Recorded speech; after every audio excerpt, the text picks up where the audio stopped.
ये part two है पुरानी ऑडियो का, क्योंकि एक कॉल आ जाने की वजह से मुझे वो ऑडियो आधी शेयर करनी पड़ गई। अब आ जाते हैं कि जब ऐसे लोगों की जिम्मेदारियां दी गई पैसे देकर कि जाइए कंपनी खड़ा करिए, तो वो तय करके निकले हमारे पास से, दुबई से, कि कंपनी कौन खड़ा करता है साहब, पहले सबसे पहले अपनी चीज़ों को दुरुस्त करो।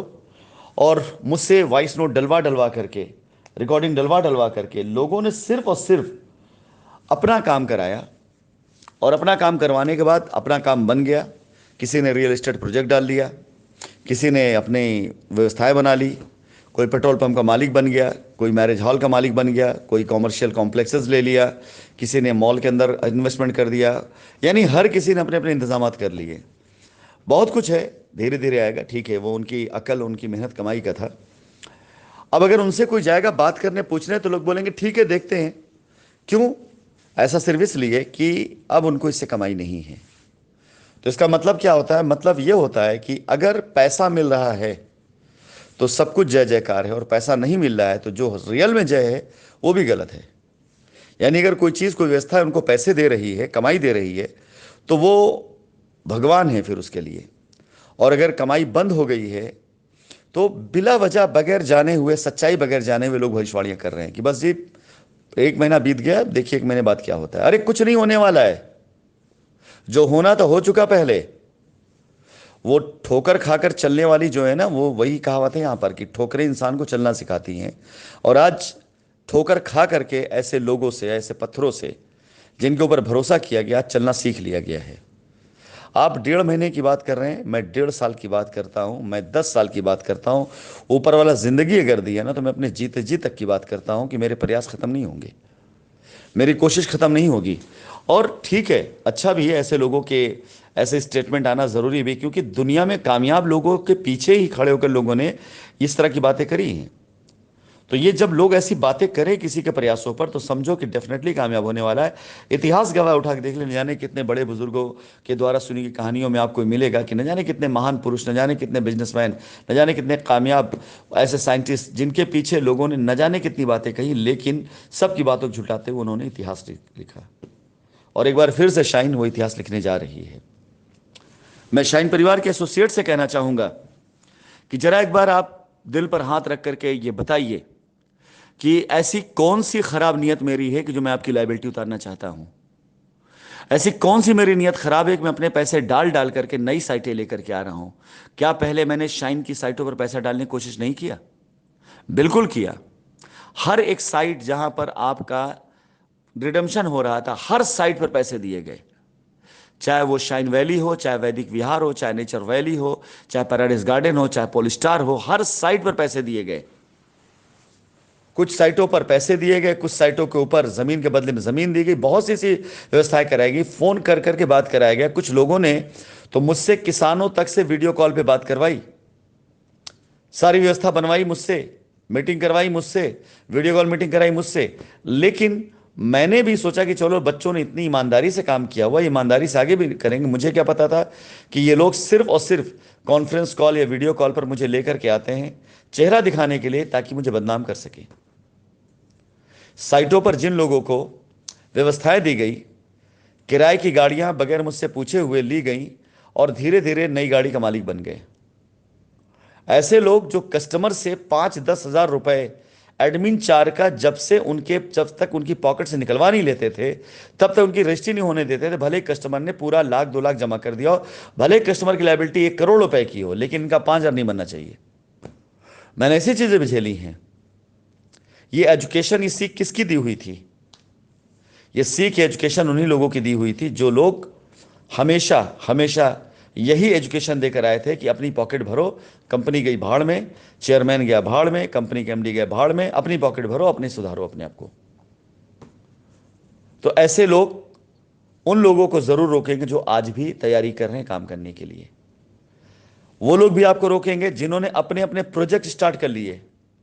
मैं ऊपर वाले का धन्यवाद देते हुए शुक्र मनाता हूं, और अपने सभी एसोसिएट धन्यवाद देते हुए एक बात कहना चाहूंगा कि जहां सावन के महीने में, भादों के महीने में, बरसात में लोग उसी शहर में रहते हुए अपनी साइटों पर जाकर खुद बैठ रहे हैं, इंतजार कर रहे हैं लोग साइट विजिट के लिए आए, एक प्लॉट बिक जाए, वहां मैं हजारों मील दूर रह करके एक आवाज देता हूं, तो अब चाहे सावन का माह हो, चाहे भादो का मास हो, चाहे वो खरमास हो, चाहे जैसे भी टाइम हो, लेकिन आवाज में और हमारे लोगों की मेहनत में वो दम है कि लोग साइटों पे जमा हो जाते हैं, मेला लग जाता है।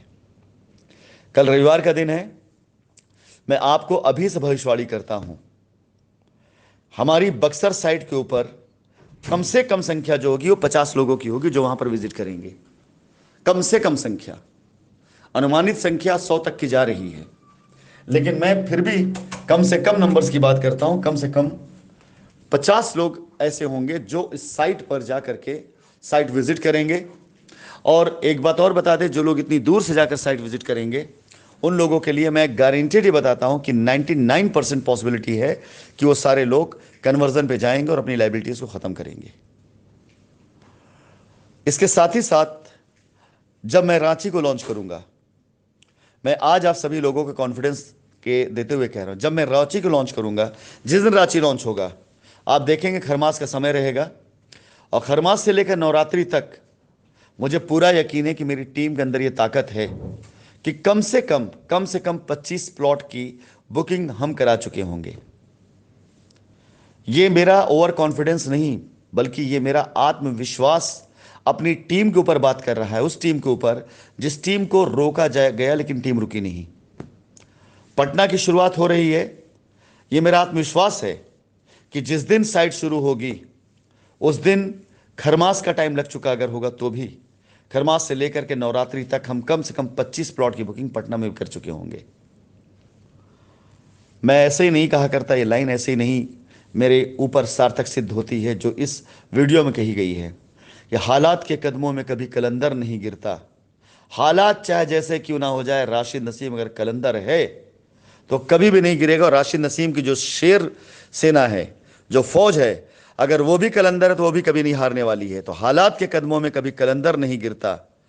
अरे टूटे अगर सितारा तो जमीन पर नहीं गिरता। जो सितारा होगा ना, टूट जाएगा ना, तो जाकर किसी अरे गहरे के उसमें नहीं होगा। और मैं शाइन परिवार के सभी एसोसिएट से कहना भी चाहूंगा कि एक बात ध्यान रखिएगा, हालात चाहे जैसे हों, किसी ऐसे के आगे जाकर के झुक मत जाइएगा जिसकी औकात, जिसकी हैसियत आपके बराबर की ना हो। और बड़े शौक से गिरा करते हैं समंदर में दरिया, कभी कोई समंदर किसी दरिया में नहीं गिरता। मैं हमेशा एक बात बोल रहा करता था शाइन परिवार के लोगों को कि समंदर जो होता है ना, समंदर अगर बहता है तो समंदर से कुछ धाराएं निकल करके अगर किसी नाली में, किसी नाले में चले जाए तो नाली या नाला समंदर नहीं बन जाता। लेकिन किसी नदी नाली का अगर पानी बह के समंदर में आ जाता है ना, तो समंदर बन जाता है। तो आज ये सार्थक सिद्ध हो रहा है कि शाइन परिवार वो समंदर था कि मेरे चले आने के बाद जरा कोई एक कंपनी जिसने न जाने कितने दावे किए हों, जरा बता तो दे कि इन्वेस्टमेंट प्लान चलाने के बाद उसकी चेकें ना बाउंस हुई हों। जरा एक कंपनी वो ये बता तो दे कि जिसने नेटवर्किंग प्लान चलाया हो और प्रॉपर तरीके से वो चला ले गया हो। जरा एक कंपनी को ये बता तो दे कि हर सप्ताह कम से कम 3 से 4 एलडीपी मीटिंग और एक एक दिन में कई बार 3-3 मीटिंग। एक कंपनी कोई मुझे बता दे, एक कंपनी कोई मुझे बता दे जिसने रिवॉर्ड सेरेमनी के लिए पूरे मैदान में, खेत में मजमा लगवा दिया हो। एक कंपनी कोई बता दे जिसने शहर के अंदर ट्रैफिक जाम लगा दिया हो। एक कंपनी कोई बता दे जो शहर के बिल्कुल मध्य में, बीचों बीच में अपना ऑफिस ले करके पूरे शहर के अंदर ट्रैफिक जाम कर दे। और इसके साथ ही साथ एक कोई कंपनी ऐसी बता दे जहां पर बगैर विवाद, बगैर डिस्प्यूट, बगैर मारपीट, बगैर अभद्र भाषा प्रयोग किए हुए हजारों लोग आर स्क्वायर जैसी किसी बिल्डिंग के अंदर एक साथ जमा हो, डिफरेंट टीम से जमा हो, डिफरेंट वजहों से जमा हो, लेकिन सबका मकसद देखो, शाइन सिटी जिंदाबाद। कोई एक कंपनी तो बता दे मुझे। इम्पॉसिबल, कहीं नहीं मिलेगी, क्योंकि किसी ने बनाई ही नहीं। ये शाइन परिवार है। शाइन परिवार एजुकेशन से बना है, शाइन परिवार शिक्षा से बना है, शाइन परिवार हिम्मत से बना है, शाइन परिवार जिगरे से बना है, शाइन परिवार एक दूसरे का साथ देने की वजह से बना हुआ है। और ये शाइन परिवार टूटेगा नहीं। My dear Shine family members, कमर कस लीजिए। सितंबर का माह बड़ा सितमगर माह है उन लोगों के लिए जो शाइन की भविष्यवाणियां किया करते थे, क्योंकि उनकी छाती पर सांप लौटने आ रहा है। All the best.